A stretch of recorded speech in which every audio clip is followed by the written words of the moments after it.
probably going to go to bed after this. And we are live, folks. Welcome to the Sit Down Standard, the podcast celebrating all the amazing things you can do while sitting, whether it's enjoying movies, watching television, or playing games. I'm one of your hosts, David Bram, joined, as always, by Gerald Bales. Hello. How are you today, sir? I'm here, David. I'm glad you're here. We're going to open up the show. We usually open the show with the same thing we open every show with, but we got an email, guys. Yes. Got an email. So we got to start off with our emails. We got an email from our longtime listener and friend, JB.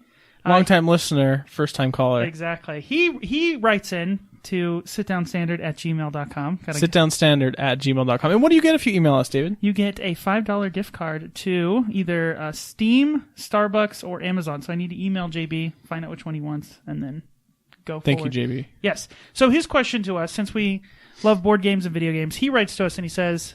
First of all, he did say first-time caller, long-time listener. I love the fact that he actually wrote that. He says, I have a question with all the board games and video games you guys talk about on the show, and wanted to know what are some of the video games and or board games that you grew up with that influenced our passion for them? And also, was there a person or someone in our life that influenced us to become such fans of video games and board games? Now, I think we take this two-part, right?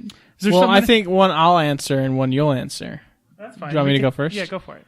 I don't have a passion for board games like David does. Well, I think you like them. Yeah, I mean, the only board games growing up were like the Monopoly. We had Mousetrap, for about a week until one of the dogs ate one of the parts, and then you could never play again. Right. So yeah, not too much board gaming in my younger years, many blue moons ago. I thought you were going to say I'm the one that inspired you to play more board games. Well, you said like as I'm fishing for up, compliments is what I'm saying. No, you don't need your right. head's big enough. All right. In terms of video games, nothing really inspired or nobody inspired. What was your first system? Myself. NES. Okay. I think I was playing PC before we got an NES. Oh wow, that's pretty cool. But I was playing like DOS games and stuff like Quake and things like that. Yeah. Windows 3.1. C, was it, you had to type in D:\/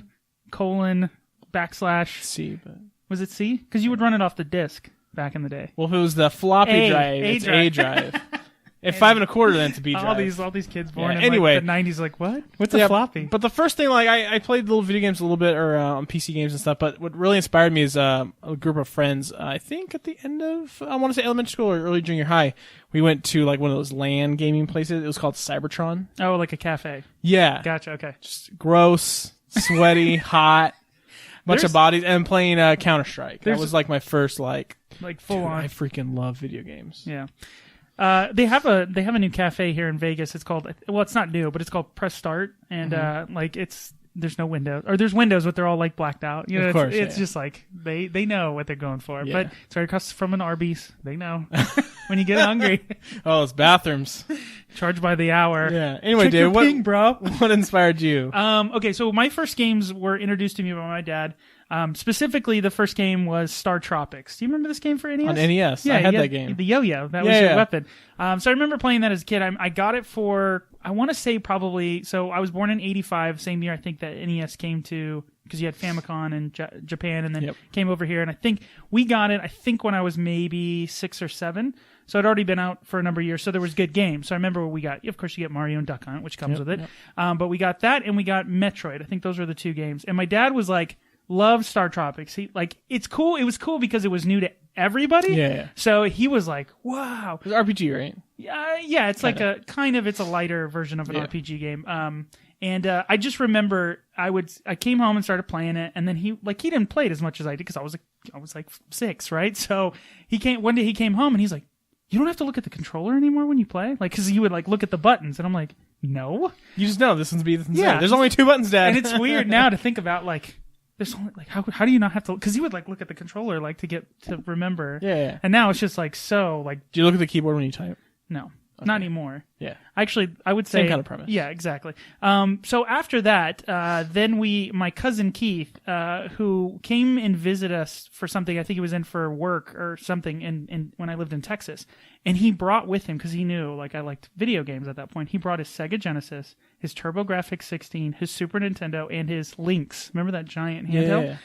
Oh my God! I was like, can I leave with you? Can I go back to Las Vegas and live with you? I don't care about my family. We can figure it out. I want to play Golden Axe forever. And I remember staying up, when you're a little kid, staying up is cool, but it's hard to do because you're 7, right? So you go to bed at 11, right? I'd stay up and I'd be drinking coffee like a 7-year-old trying to stay up with my cousin. Like, I got to keep playing Golden Axe. We got to play Beast Wars, man. I never even played that game. And he brought like a suitcase. Now, of course, I'm sure he brought like maybe like 10 games. But in my head, it was like just a suitcase. Like, he didn't even bring clothes, just full of cartridges and stuff. So I absolutely loved video games from an early age. And then I think I had my rendezvous with PC gaming it was that LucasArts Click Adventure games, all that stuff, Sam & Max, Day of the Tentacle, Full Throttle, all that stuff. And then it became first-person shooter with like the, what are those Star Wars games? Dark TIE Force? Fighter and X-Wing? No, Dark Force. It was the first person you were like, Dark Forces. Dark Forces. Or Jedi Knight. Yeah, Jedi Knight, Dark Forces. I had a Packard Bell. That was the computer we had. And I remember I wanted to get it upgraded, and we brought it to some computer place or whatever, and the tech there, like everyone's a jerk who works at it. Because this is back in the day. Anybody, I used to work there, David. You're all just so smart. No one knows anything. So I was like, hey, I want to make true. this go faster. What do I do? And he's like, well, we have a tool for the computer to make it go faster. And I was like, well, what version of Windows were you running this? I don't. 3.1. It was way back in the day. Yeah, I was playing 95.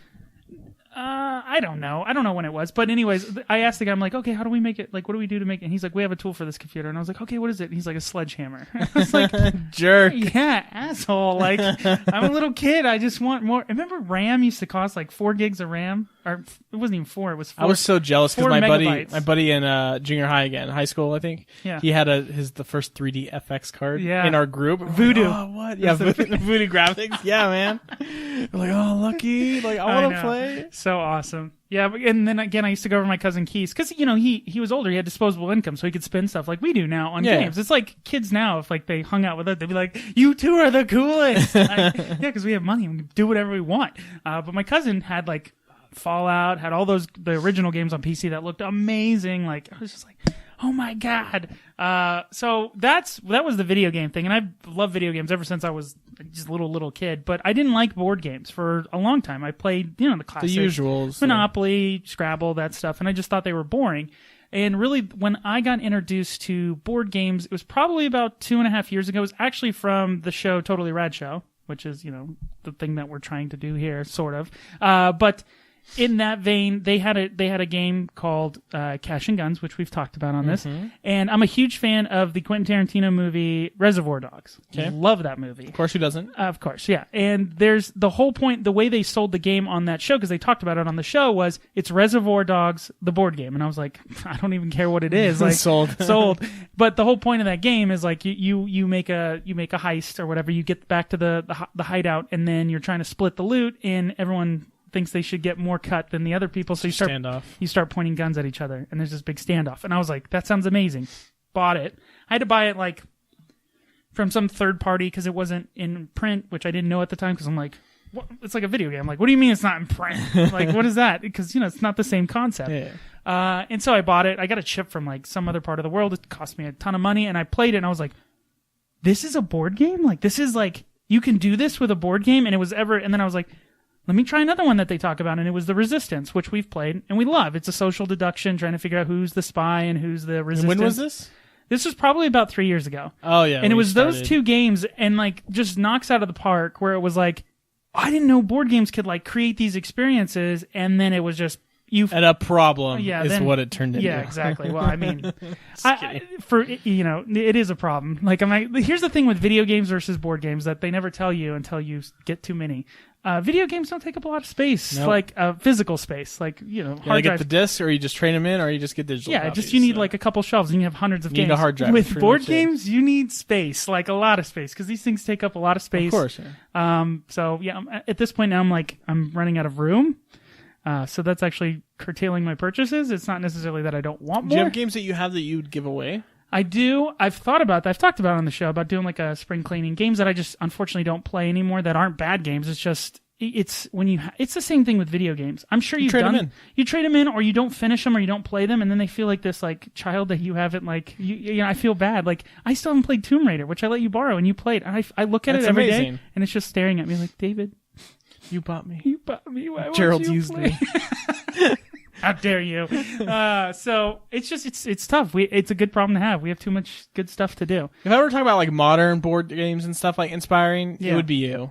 like and bringing me Thanks. into the fold. With these That's board what I games. was. Is that what you were fishing That's for? what I was fishing for. I was just going for That's but I'm trying to think of like the games that I would introduce, because there's a lot of people out there that play board games that might listen to the show, and there's always these gateway games. I've had such great success with introducing board games. I wish someone had done that for me, where I've introduced them to you, Jordan, my family, and like even people are like, I don't like board games, because they're traditional thoughts of what a board game is. I don't want to sit 4 hours playing Monopoly and get angry. Right, and some people, there's good and bad things about Monopoly. I hate on it all the time. It's like the whipping boy for board game fans. But it's important that you introduce the right game. And I do have everyone talks about their laws of board gaming. I do have one rule. Everyone talks about that, David? Everyone, not my rule, but people have rules. Like there's a guy who runs the Dice Tower. He has the vassal rule. It's the idea that if a game's good enough and it's out of print, it will get reprinted at some point. And if it's not being reprinted, that tells you that the game's probably not that good. Anyways, there's a whole bunch of laws. My law is if you're going to introduce somebody to a board game and you're good at it and they're learning, don't crush them. Not a good idea. I made that mistake. Yeah, you can beat them, but don't swing for the fences. You know what I mean? Like, don't take it easy on them, but don't like beat them over. Like, oh, you made a mistake. I'm gonna exploit that to the fullest degree. David, what? Be honest with me. Have you ever let me win? No, definitely not. Thank There's God. certain people that I don't. Good. Well, because you have a background in like video games, so like you understand them. You usually understand like there's the same type of rule sets in all games. But excellent email. I like that. I like talking about what inspired us, because, of course, well-deserved $5 coffee or whatever. Thank JB, you, JB. Thank you so much. Okay, now that we got through that, as always, I didn't bring this up at the beginning. If you're listening to the audio version, go to youtube.com/sitdownstandard. We do video podcasts, so see your faces. Yeah, we put up this beautiful wall of board games. David did. I didn't help. Yeah, well, Good job, David. Okay, so let's start off the show with the thing that we usually start the show off with every week. What you doing? What you doing? What you doing? Ba-da-da-da-da. Beautiful.